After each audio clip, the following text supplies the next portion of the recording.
friends, welcome back to another video. I'm Tati and today we are going to be talking about the books that I read in May. It was a complicated-ish reading month.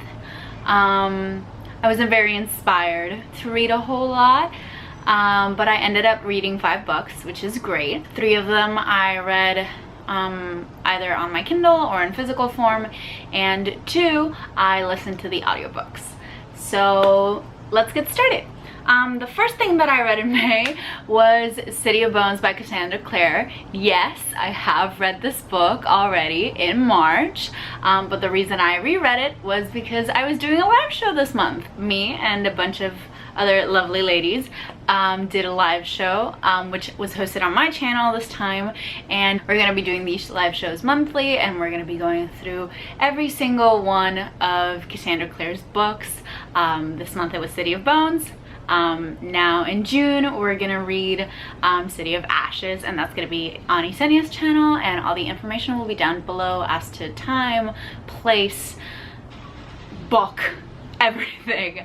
So I reread City of Bones in the month of May because when I first read it in March I didn't take detailed notes on characters, plot, or what was going on, and I really wanted to do that. So now you can see that my City of Bones copy is fully annotated, has a bunch of tabs, all the highlighting goodness that I usually do, which I hadn't done for my first read through because I just didn't. My first read through I really only focused on lines pertaining to one character, lines pertaining to Alec. You won't be surprised if you've been watching for a while. I repeatedly say that I'm here for Alec Lightwood and Magnus Bane, and that is about it. But I wanted to really read through it carefully and take notes and annotate, so that's what I did this month.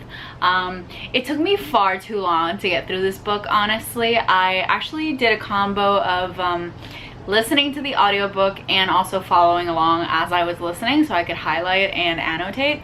And honestly, it took me like a good chunk of the month. It took me like 2 weeks to get through this book, which is not great. I read this book originally in maybe like 3 to 5 days, and the fact that it took me like 12 to get it through it this time was not great. It goes to show that this is not gonna be one of my favorite books in the series.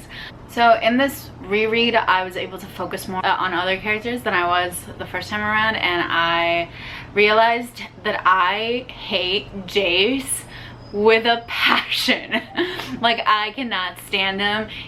I think he's such an ass, and he treats Alec so badly all of the time, and I just cannot handle it. And then Clary, I knew this from the start, but Clary's just a brat. I like can't handle Clary's narration or Clary in general.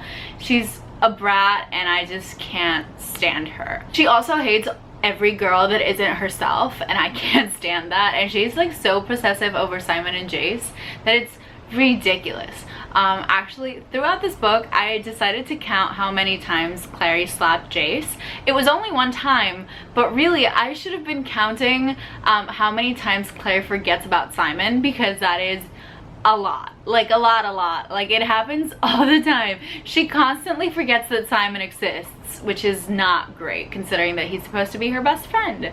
So there's that. All in all, my rating for this book did not change. It was still 3 stars, very middle of the road. I enjoyed it more the first time around, but also that could have to do with the fact that I reread them super close to each other. I read this in March and then I reread it in May, so not a whole lot of time had passed. So yeah, I'm hoping that my reread of City of Ashes in June will go better, because there has been another month added into that period, and also because I liked City of Ashes way more than I liked City of Bones. So we'll see how that goes.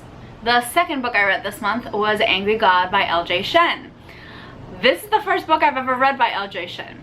If you know Angry God, you might be asking yourself why I decided to read the 3rd book in a series first. Well, I really have no explanation for this. So I read this book because Taylor and Skylar recommended it to me because they are my trash romance queens, and they said that I should read it, and so I did. Mind you, I am not a romance person. I generally don't read books that the whole plot is the romance. And so, you know, I was jumping in fresh. I read Punk 57 a few months ago, and that was better than Angry God. That's all I have to say. No. I read this, I vlogged about it, I had a Twitter thread about it, I had very many reactions about it. I didn't really love the enemies to lovers in this.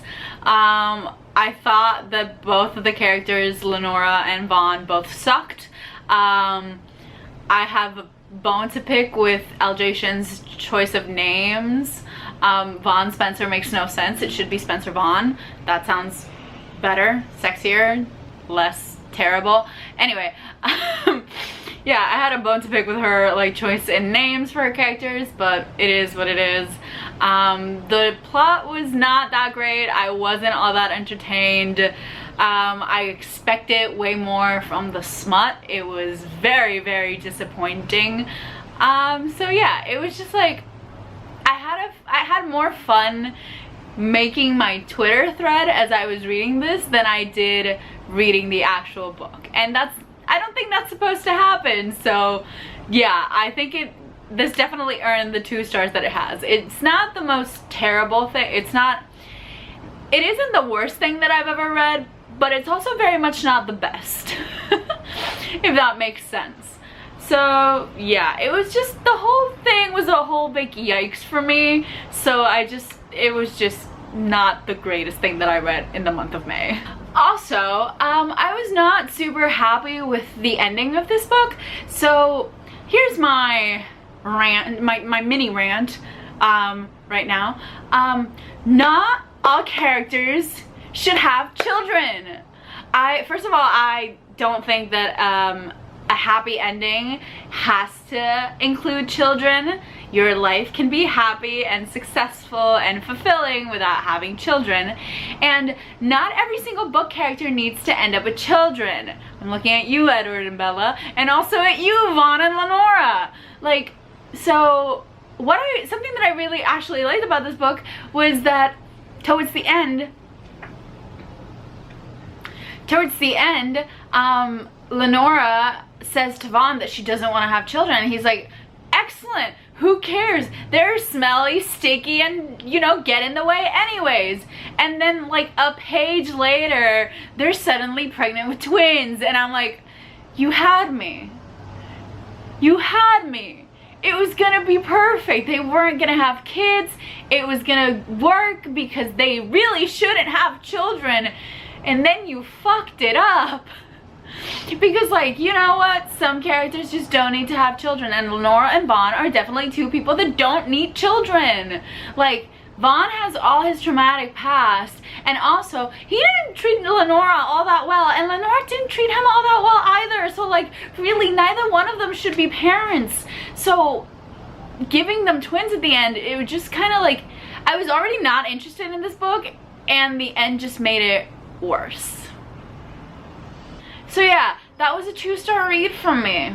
But things got better afterwards. The 3rd book I decided to read this month was Credence by Penelope Douglas. I'm back on the Penelope Douglas train. Am I gonna read one from her every month? I don't know.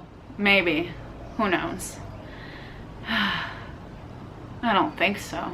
But, you know, who's to say?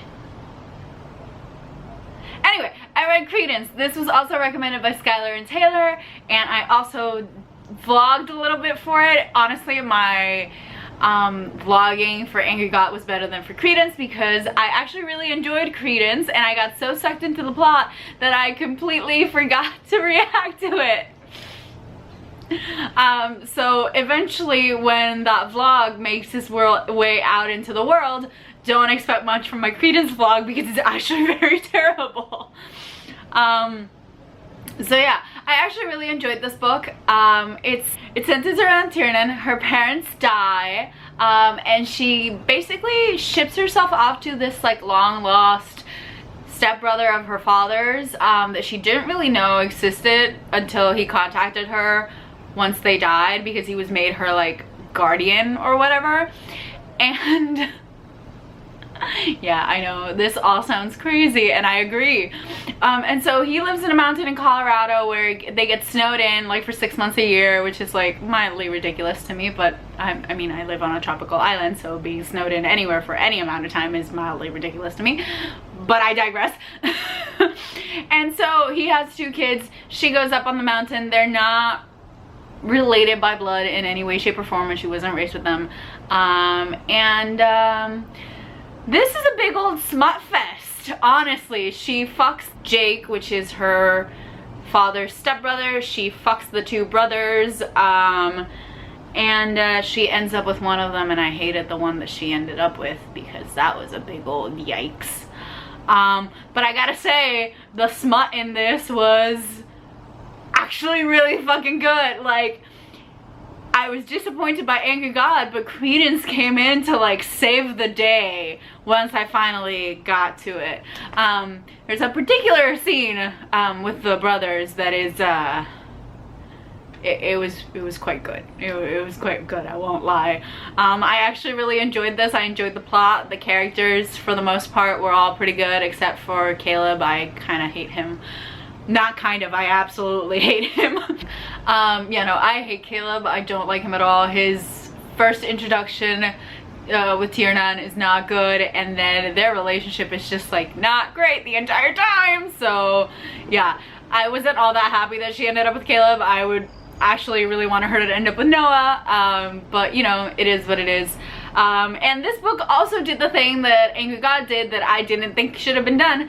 They had a child at the end, which just, why? Dear romance authors, why? Why do you do this? Why do you think that all relationships must culminate in a child? I don't understand it. It's so strange. But yeah, this book did that as well. I wasn't all that happy about it. I wasn't really happy about the fact that she ended up with Caleb, and I wasn't all that happy that she ended up with a kid. So like, I really, even though the book was really great, I wasn't happy at the end of it. But yeah, I gave it 3 stars, and I'm worried. I think that if I reread this, it might end up being 4 stars, and that's a scary thought to me. I'm not entirely sure about this. I'd have to reread it in order to test out this theory, but I think it might be true, and I don't really know what to do with myself in that information. Yeah. I really don't. It is what it is. So I'll reread it eventually, not right now, but at some point, maybe later in the year, once I've had some time. Who knows? But I think that if I reread this, I might have to bump up the rating, and I honestly don't know what to do with myself about that.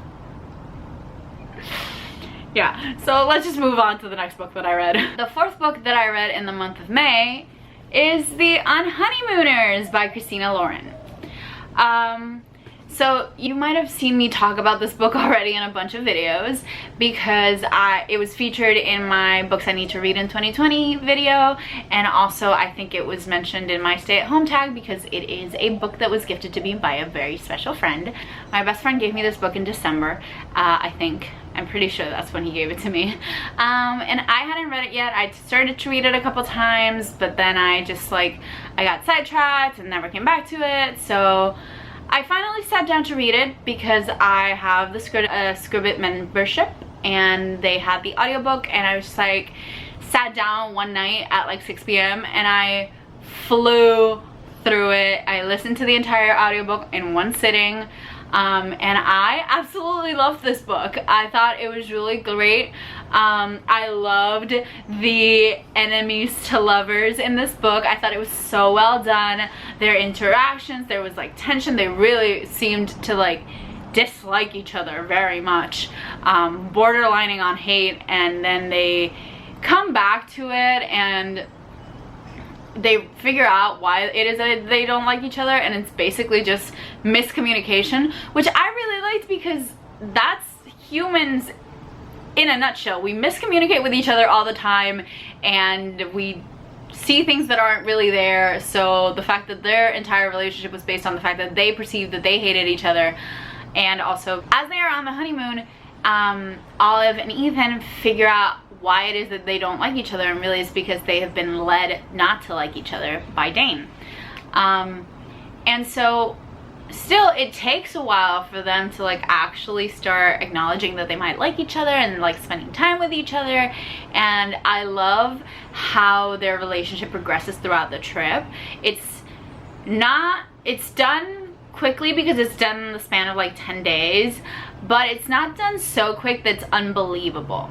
I actually think that because they are spending every single day together, it makes sense that their relationship would progress a little bit quicker and they would go a little bit faster from enemies to lovers, which I really enjoyed. I gave this book a 4 out of 5 stars. Did it have the potential to be 5? Yes, absolutely.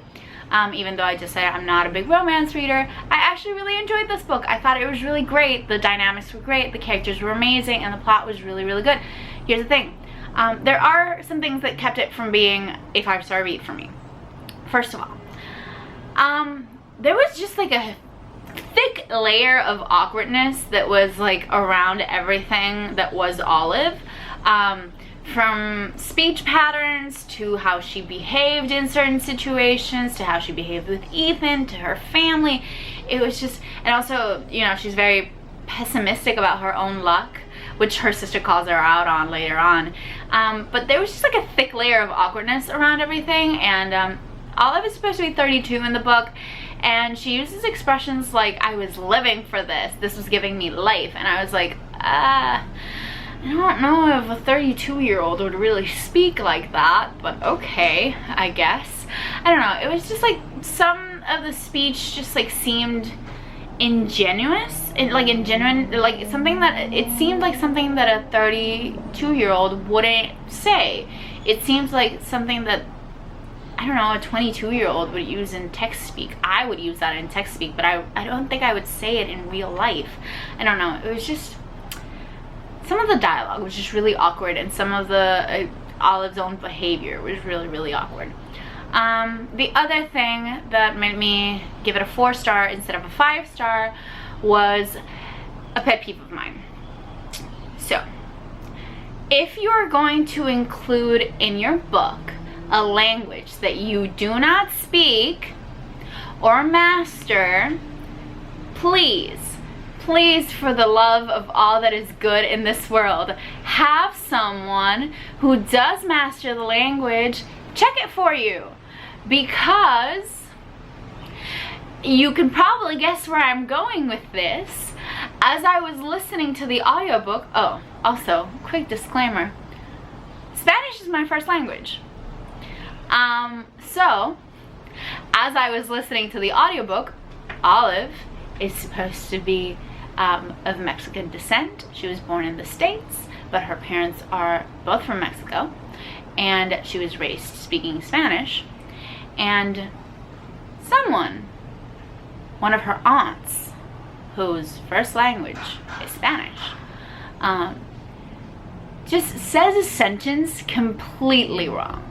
Like the writing in the book is completely wrong, and I cannot stand seeing badly written Spanish in books, because I see it all the time in American books.